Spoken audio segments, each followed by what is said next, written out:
Welcome back, everyone. Welcome to the Invisible Forces podcast. Today, I'm your host. This is Michael Bennett, and we're lucky enough to have a familiar face to the podcast with us today. And that is the great Stuart Bladon. Hey, Stuart. How are you doing, man? I'm doing fantastic today. Very, very happy to be here. Thank you for having me. Of course, man. This is the Invisible Forces podcast. You know, it's a very welcoming environment. Where are you joining us from, Stuart? I am joining you from a very nice town in Cornwall, and I'm looking out the window and I'm looking at how busy the beach is, and I'm deciding that I'm not going to announce the name of the town on the internet because that is already way too busy. So yeah, a very nice town in Cornwall, and if you know me well enough to text me, I will happily give you the name of the town. Yeah, we love some gatekeeping activity. I'm a serious gatekeeper when it comes to nice travel locations. So, in Cornwall, Stuart, where would you say the best surf spots are? I'm just curious. I'm kind of just asking, for a friend. Oh yeah. Gotta be Newquay. Yeah, just go to Newquay. Make sure you always go there. Don't ever go anywhere else. Yeah. Perfect. I'll see you there, man. Oh no, you will not. Well, that's awesome, man. Thanks so much for joining us today. You've had a busy summer. It's been a long time since we've been able to do one of these podcasts, but yeah, we've been kind of all over the place. I myself, actually, fortunately, back in the great Durham, North Carolina here, doing a little bit of grad school. Our other co-founder, Ewan, has been all over the place too. He was in Geneva for a little bit. He spent a lot of time in Tanzania. We saw a lot of fun pictures from that. Doing some global health stuff down there. And Stuart, what have you been up to, man? How's your summer been? My summer's been fantastic. So I've been at home in the United Kingdom, and I had the highlight of my summer. I went to Germany to compete in the World University Games, which was fantastic. Been in and out of London, met some cool people. Yeah, it's been really good. Been working hard on Jeani. Lots of late nights with Claude, but yeah, been a fantastic few months. That's awesome, man. What do you think of the new Claude and that new Chat GPT? That's been a fun time. So my unpopular opinion seems to be that I love GPT-5, and everyone else seems to think it's either rubbish or too polite. So I think they pushed a new update today or yesterday to make it more sort of agreeable and friendly like 4.0 was. But I love GPT-5. I didn't necessarily use it much for coding. I maybe coded with it a bit in Cursor, but I do the majority of my coding with Claude Code now, which is fantastic. It's just an unbelievably good piece of software. But yeah, I like to go back and forth between the two. I think it's really interesting because the discourse for a while has been that one of these AI companies is going to win and take the market and say, everyone will use ChatGPT, everyone will use Grok, or everyone will use Claude. And, I'm obviously a power user, so I don't necessarily represent the whole population, but for me, I use them all. It really depends on the use case. If I'm coding, I'll talk with Claude for the majority of the time. If I'm trying to learn new things, probably I'll talk to ChatGPT, and then, other occasions, Grok's more useful, and, every now and then I might even use Gemini. Surely not. No way. The one thing about Gemini is that it has fantastically cheap API pricing. So, yeah. And their models are good. Their models are good. I don't want to be mean about Gemini. It's pretty good, but it's not necessarily what I use day to day. That's good stuff. I'm disappointed to hear you're not just writing every code, line by line like they did in the good old days. Though I didn't realize we had cheaters on our team here. So it's really disappointing. Yeah. No, it's almost hard to imagine. I mean, so I probably was some of the last people to learn to code pre AI because I was sort of I entered college in 2020 and GPT came out in or ChatGPT at least came out in I think the autumn of 22. I think it was 22. So I actually did learn the majority of how to code with Stack Overflow and lectures and stuff like that, and it feels very different now. But definitely, like, there's a lot of benefits still to having that background of knowing what's going on and being able to read the code, even if you're not writing it. Oh, I'm sure that goes a long way. Put me in a situation like that, and I just have no clue. Even if I ask ChatGPT, like, "Oh, code this for me," like it doesn't actually help kind of at all. Yeah, well, and it's interesting because some people think that it will go in that direction and will like have no need for software engineering, and then other people are saying that the models will get exponentially better in some regards, and in other regards they'll still be pretty bad. Who knows? I'm just along for the ride. That's awesome. It reminds me of something funny. My financial accounting teacher did. We have these cases due every class, and he plugged the cases, kind of just to antagonize us. He plugged the cases into like Gemini and Grok and all this stuff. He'd be like, "Oh yeah, some of these answers look kind of familiar, guys," or whatever. It's like they're really bad. It basically just pointed out how like bad they are at accounting, and it's like, oh yeah, Grok's the best, but it just still made up all these numbers. It had the right like frame of mind, but it just hallucinated numbers, and then it all this stuff. I was like, oh, that's interesting. But the thing he did not mention was he talked about Gemini. He talked about Grok. I'm trying to think. And there's one, maybe Claude. That doesn't sound right. Perplexity actually did. But he did not. Sure. But he did not mention ChatGPT.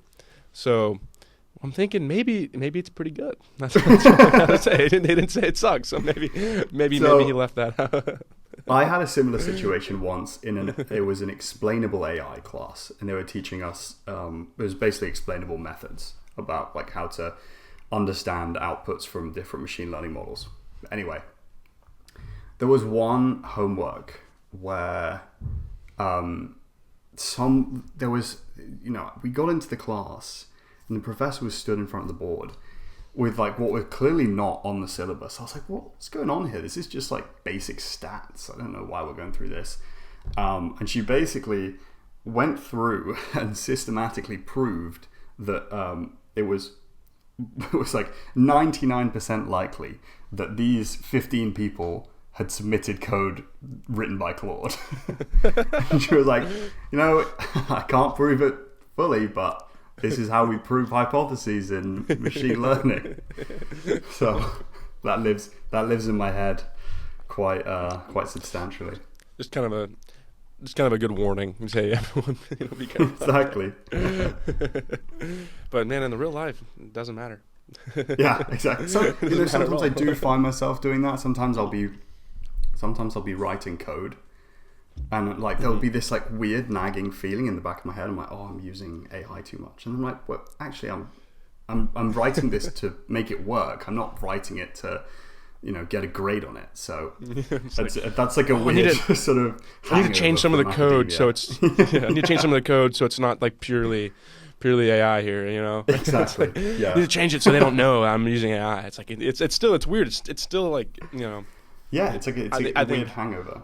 Some people still feel like it's like like I said, cheating before, even though it's like it's literally just a companion now. The best ones don't care, I think. Yeah, I think so too. Well, that's awesome. I'm happy you're having a good summer. I'm happy you're in Cornwall too. I mean, what a pretty place. Certainly. And I need the invite out there as soon as possible. But I want to go back to something you mentioned earlier. Was your World University Games. We kind of glossed that over a little bit, but that's a huge thing, man. That sounds awesome. So, tell us a little bit about that experience and what it was like, representing the old Union Jack on your jersey, and some sweet jerseys too. Those are the fresh Nike ones. You guys have. Yeah, we'll definitely we'll get a picture up so that people can see it on the stream. The stream. That's definitely the nicest jersey I've ever worn. No, but yeah, it was fantastic. So I got selected back in, I think it was maybe early May, late April, off the back of like a good performance in Arizona. And I got the call up and they said, hey, we'd love to invite you to compete at the World University Games this summer. And I was like, oh, fine, fine. Happily. Oh, twist my arm. Exactly, yeah. Dang it. But yeah, no, like all jokes aside, it's like absolutely a dream come true. Like I've dreamed of representing my country in track for probably at least, gosh, how old am I now? Probably like, I guess, 14-ish years. And then I dreamed of like representing my country in just sport in general for maybe 18 at this point. Like, it's just an absolute lifelong dream, and there's not actually that many moments that you get to say like this exact moment is a time that I've like realized a dream. Mostly, like, even if you achieve your dreams, they kind of like they diffuse over like a long period of time, and then you kind of get to a point you're like, oh yeah, this is good, and I can look back on it. But like, yeah, for this it was like a very concrete moment. I was like, okay, wow, yeah, on that date, like, my dreams came true, which is amazing, and that's a really special experience that I don't take lightly at all. That's awesome that, I mean, you're able to be so reflective of that. That's so cool. I'm certainly super jealous. But that's awesome. And so tell me a little bit more about like the meet itself. Like what was the energy like kind of in the stadium? Because you said it was in Germany, correct? Mm-hmm. Yeah. So Germany. I mean, for those of you that don't know, they're kind of known for their decathlon history. Stuart and I are both decathletes and track and field, and he did a decathlon at the World University Games. So I want to see what's the energy like compared to some of these U.S. meets that you've been doing. It was, yeah. So I say there's sort of two big differences, and the first is actually like very procedural. So as you know, decathlons in the US, you sort of do one event, you go almost straight to the next one, start warming up and go again. And so you can be done with your whole day in about sort of 5 hours, I guess. Whereas this, and you know, it's not necessarily just, so it was a championship decathlon, which they make them longer anyway, because the tickets are split into morning and afternoon sessions, or evening sessions, sorry. But even more than that, the European decathlons are just sort of slightly different. And so you are competing pretty much for like 12 hours. And then it's obviously a 2-day event. So yeah, it's very different in that regard. You have to like control your mental state a lot more, warm up a lot differently. And then the second big difference was that this was like a big-ish championships. And so I don't know if I've ever competed at an athletics meet before where there's people in the crowd who aren't just like related to or friends with people who are competing. So there's actually just members of like the general population who've come to watch athletics. And especially in the evening session on day 2, the stadium was pretty full. I would, guess there's probably 20,000, maybe 15,000 people there. And that is like a very different atmosphere to even like, I don't know how many people, there were probably quite a few people at Hayward Field when you were competing at Nationals, right? Yeah. So the difference between like there being a crowd of maybe 5,000 and to being like 15 is just intense. It's a very different atmosphere. So yeah, no, that was fantastic. The less fantastic thing was perhaps my health during the event, unfortunately. Yeah. Let's get into that a little bit, but yeah, first I want to just say, as a fellow decathlete, obviously it takes 2 days, maybe 8 hours each day on these championship meets. It's hard to be a fan for that long. So yeah, like you were saying, we understand that it's the family and it's the girlfriend that typically is there for is there. Which is exactly true in 2 my days. case. Yeah. But hey, man, that's that's not how it is in Europe, man. They come out. They love it. Especially in Germany and some other spots. So for the Americans listening, man, go to a track meet. They're really fun. You guys are missing out. But yeah, Stuart. So great that you were able to represent your country in that way in decathlon. But let's talk about like how the decathlon actually went. I know. So how about you just explain what happened? So the first event's 100 meters. Explain what happened there. Yeah. So in my previous decathlon, the ACC Championships, you might remember it because you were there, yes. competing with me. I unfortunately sustained a pretty bad hamstring injury. just like towards the end of that competition, wasn't able to complete it. And I'd been really sort of managing that up until this decathlon, because this was like the pinnacle of my summer, right? Wanted to be in good shape for this. So I was... Would you say it was about 6 weeks after? Is that right? Or maybe I think it might have even been 8. It might have even been 8. It was enough that I was like very confident that it would be healing and it would be fine. And I managed it pretty well, very like carefully, much more on the cautious side. And I sort of was sprinting max capacity, everything like that, day before. Felt pretty good. Warmed up nicely on day one. But that extra sort of impetus of competition. So I'm coming down the 100 meters, and at about 50 meters ish, I go to sort of open the strides a bit, and the hamstring just gives out. So unfortunately, my decathlon was really kind of over before it began, in terms of competitiveness. But I think, so you probably know this quite well, but in order to sort of gather myself mentally before any decathlon, I will always sort of, maybe 4 days before, I'll go for like a walk, or maybe just sit by myself quietly, and I'll take like no technology, just a notebook and a pen, and kind of just go through and decide like, what are my thoughts about this? What am I worried about? What can I do to sort of mitigate those thoughts? And for me this time, so it was a couple of days before, and I had my notebook, and the one thing that kept coming to me was like, I will always forgive myself for a bad performance, but I will never forgive myself if I don't enjoy this.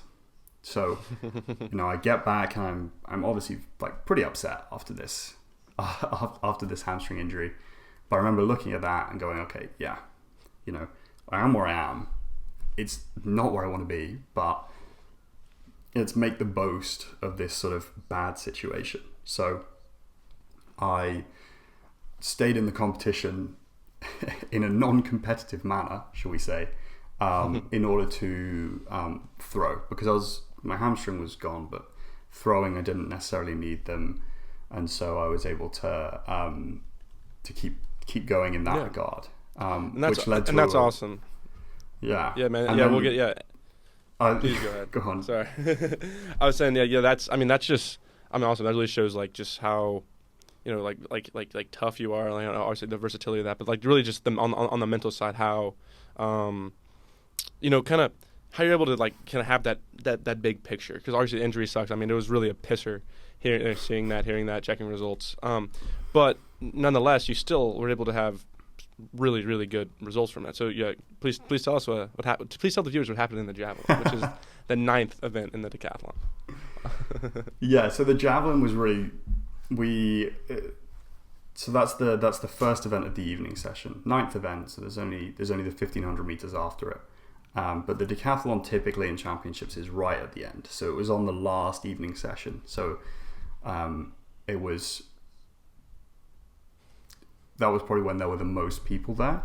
And by some scheduling mishap, I don't really know how this happened, but we were the only ones competing in the stadium. So basically everyone was always like captively forced to watch decathlon javelin.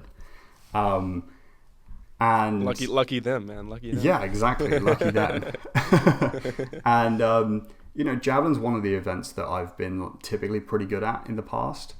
And I thought, hey, if there's ever a day that I can afford to take more risk than I normally do, and I can afford to kind of really, really go for things, it's today. And so that's exactly what I did. And I knew I was throwing a warm up, and they were going far, and I was thinking, okay, today maybe I can do a nice PB.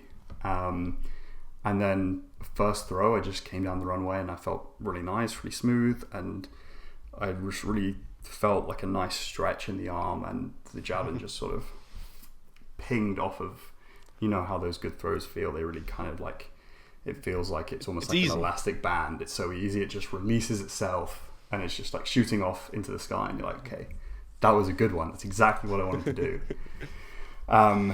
And yeah, I threw 59 meters, which is almost a little bit annoying that I didn't throw 60. But that's a nuke. That's a nuke, Stuart. But it was that is a bomb. It was a 7-meter PB. So I mean, you don't get many of those when you get to my age.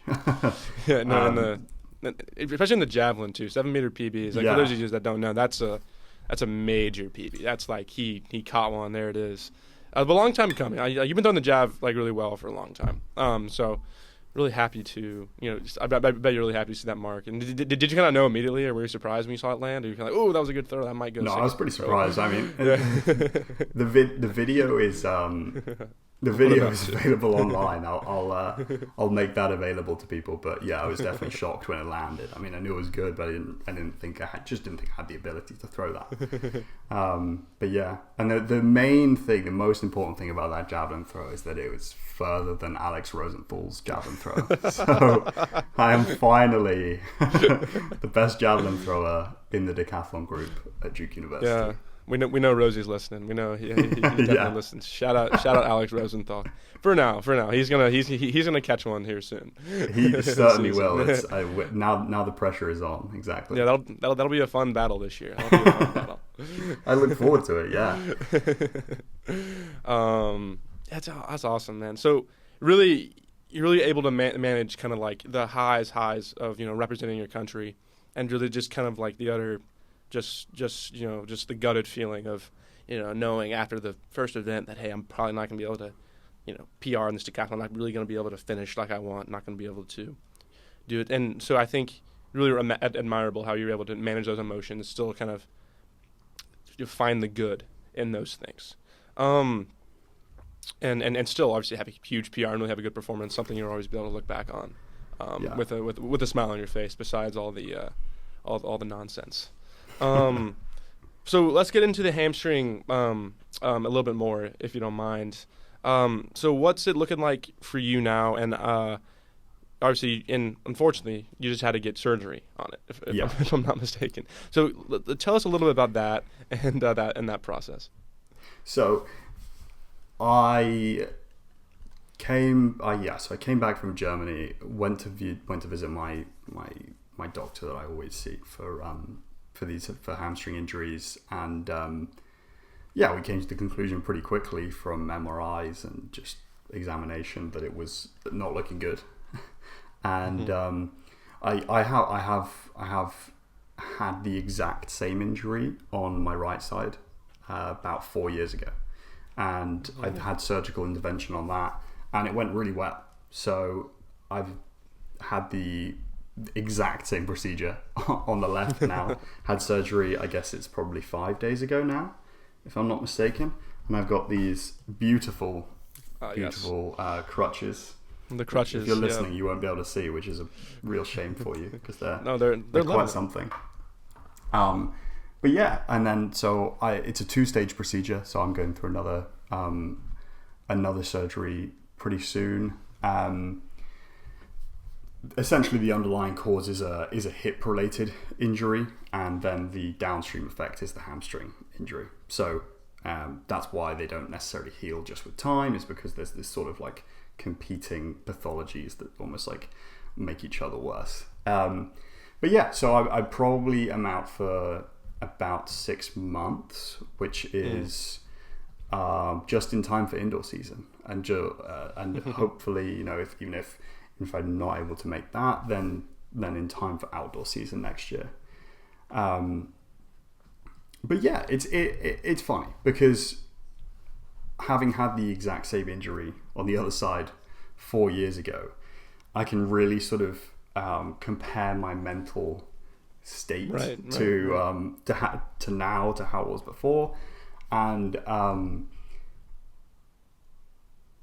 I really think like it actually encapsulates a lot of what we're trying to do with Jeani, right? Believe it or not, we might actually talk about Jeani on this podcast. God forbid.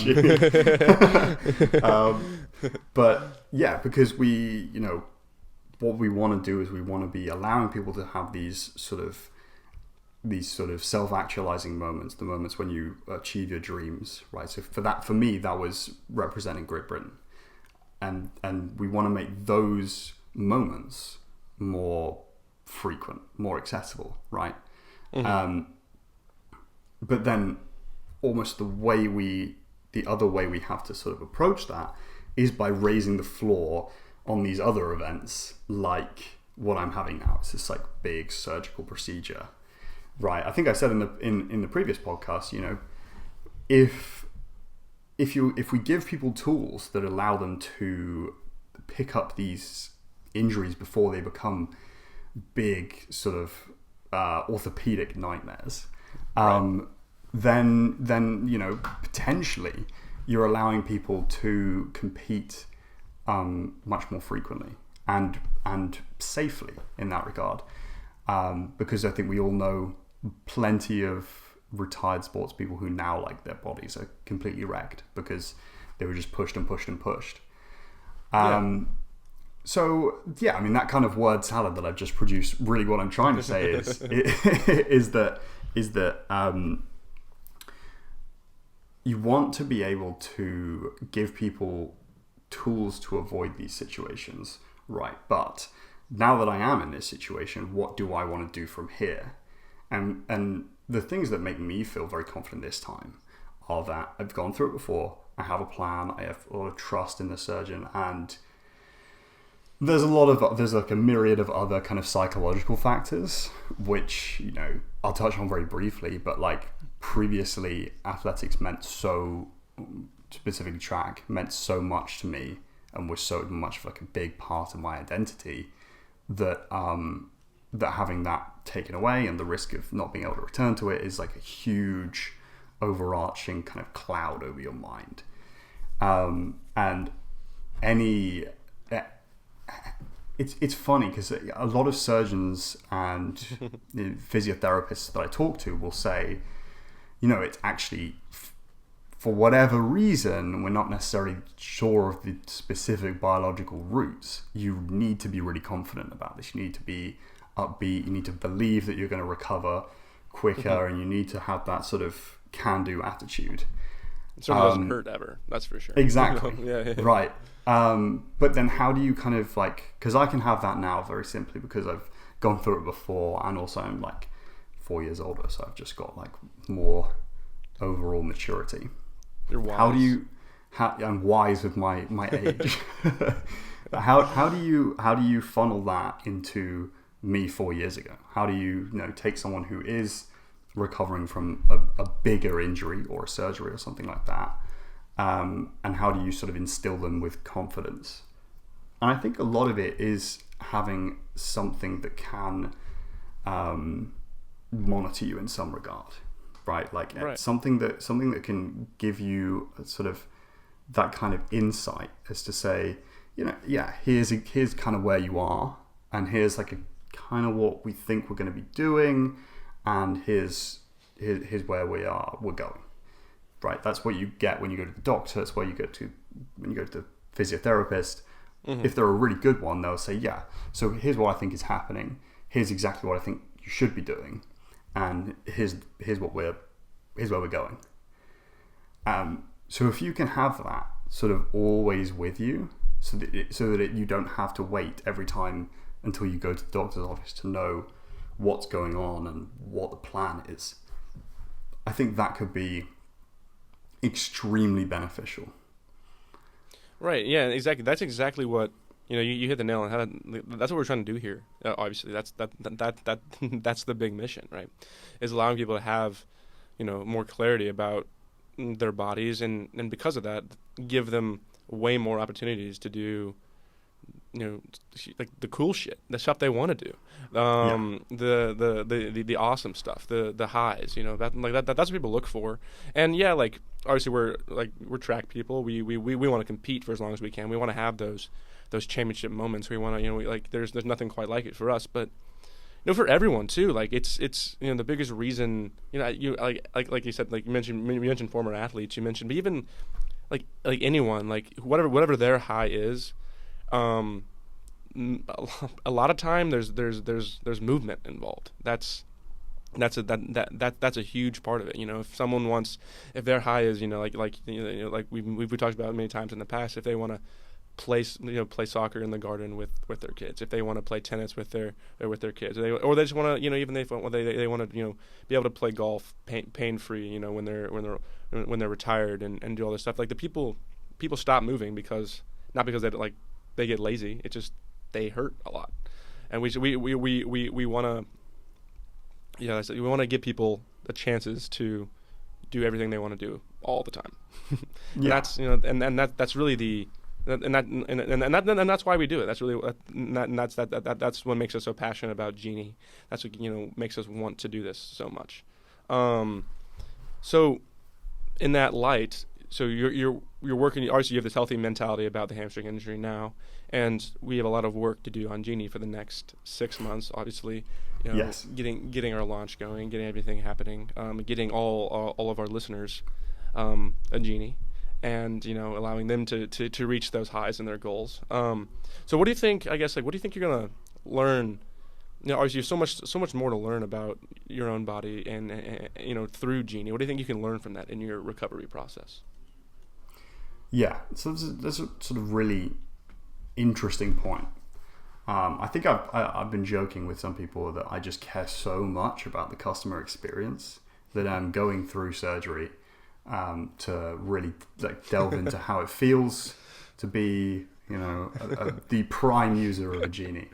You're so committed, man. That's all time. That's all time. If you're not having surgery for your startup, you're not going to make it. I'm sorry.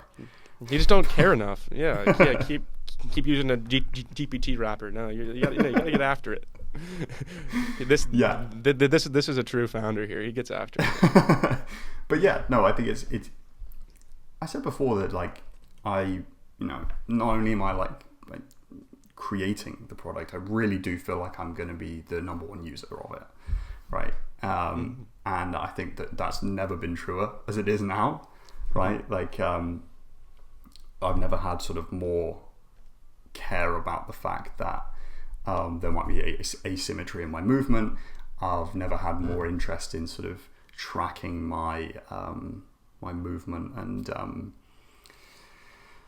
musculoskeletal health sort of longitudinally, and it's just brought a new light into it, because I guess I thought a lot about this sort of performance side of things, right? Like, how do you eke out that extra 1% that makes you go from some guy who runs 10.5 to maybe someone who runs 10.2. Right. It's probably more than 1% that you need for that, but the example stands, right? And I thought a lot about how do you sort of prevent the hamstring strains that sort of take you out of training for a couple of weeks, or the shin splints that just sort of make you back off as well. But now I'm being put in this sort of very base case of really limited movement, and how do you build a product that builds you not only from running 10.5 to running 10.2, but also from limping significantly and being on crutches to being able to walk smoothly. So yeah, it's very much sort of enlightening in that regard, and it's just so important. I think it's an underrated importance that you use the products you make. If you'll allow me to stand on a little soapbox for a second, please do. We're in a really exciting time to be a startup founder, but that does come with the fact that there are so many seemingly simple ideas out there, right? Like, you take base industry AI, put them together, and you've apparently got $1 billion company, or multi-billion. And for example, there are good examples of this happening, right? The IDE and AI, and you put them together and you have Cursor, and you have a by all regards a very successful multi-billion dollar company that I use personally every day. Kind of critical, as well. Yeah. Right, exactly. But I think that the people who are going to do well in that are people who have been in and around that industry that I talked about before, right? Like people who know, for example, the IDE in and out, are going to be the people who succeed in bringing AI into that. Doesn't necessarily mean it's going to be the incumbent companies. It just means that I think you need that sort of deep experience within that to make sure that AI feels like it's being integrated rather than being sprinkled on top. And the most important thing that I feel about the work that I do is that I just care so deeply about it. And you know, you can sort of wax lyrical about that, but I actually think it's a massive competitive advantage, right? Like there are many more people out there who are as talented as I am at machine learning engineering, more talented than I am at it. But if they take on this project, I think it's pretty likely that, in fact, I'm certain that they're not going to be able to do as good of a job as we are, because I am able to work on this for, you know, hours and hours, days on end, whatever, and it doesn't feel like work. I'm not like exhausting myself. It feels very like hard and technically challenging, but it's not something that I'm dreading, and it's not something that I feel burnt out of, because I just care so much about it. And that's why I just have so much conviction that we're going to win on this, because like it is something that all three of us, I'm speaking for myself here, but I know that it's true for you and Ewan as well, but we care so deeply about the product and the problem, and so the solution that we come up with is going to be better than someone who knows a lot about the particular solution. Right. No, yeah, that's super well said. Couldn't agree more. That's there has to be a difference maker in some realm, and you know, you can just hear it in the way you speak about it, and in the way you talk about it, how I'm like, you know, how much you care about it, you know. And once something doesn't feel like a chore, then you can, like you said, you can just do it forever, you know. Yeah, like coding apps isn't the most fun thing in the world. I'm assuming, because that's not my skills. But hey, man, but like once you think about the impact that this Jeani could potentially have, then you know that's all. It becomes easy at that point. That's, you know, extremely well said. So I guess, Stuart, do you have any advice you'd like to give kind of yourself before we started Jeani? I guess in terms of what you would do differently as a founder, but also like what would you do differently kind of recovering from injuries based on kind of what you know now and what you've learned through Jeani? So in terms of founding, I think that the thing I would definitely do, the thing is, what I'm about to say is go faster, do things faster, do more things as quickly as possible. But I can tell you that if I went back to myself and as we're like founding this company and said that to them, they're going to say, well, I would say, I'm already doing that. I'm going as fast as I can. Like we all knew this. We all knew that like the speed of execution was important. But I think it's actually like, I didn't really appreciate that. I actually like I thought that, but I didn't understand it. And now I really do understand that. That the speed of execution is actually really important, and the more things you can get out there, the more feedback you can receive, the better. Which is, in fact, what a perfect segue into into what I've been working on the past couple of weeks, right? Mm-hmm. So one of the biggest differences about our business is that we have this like atoms component of it, the hardware itself, right? The wristband. It's like technically challenging to create, and it's been a very also a very unprecedented sort of geopolitical climate in terms of building a supply chain. It's hard. Like people say hardware's hard, and they're not wrong. They're exactly right. And the disadvantage of atoms is that the speed of production of atoms has not kept up with the speed of production of bits, which is what most like startups are shipping. They're just shipping bits, and you can ship bits so quickly now, especially with AI. You know, you can You can spin up, especially MVPs, you can spin them up in days and ship them and start getting feedback. And for a long time, I kind of viewed that as like, that is a law of nature, and that's just a reality that we have to live with.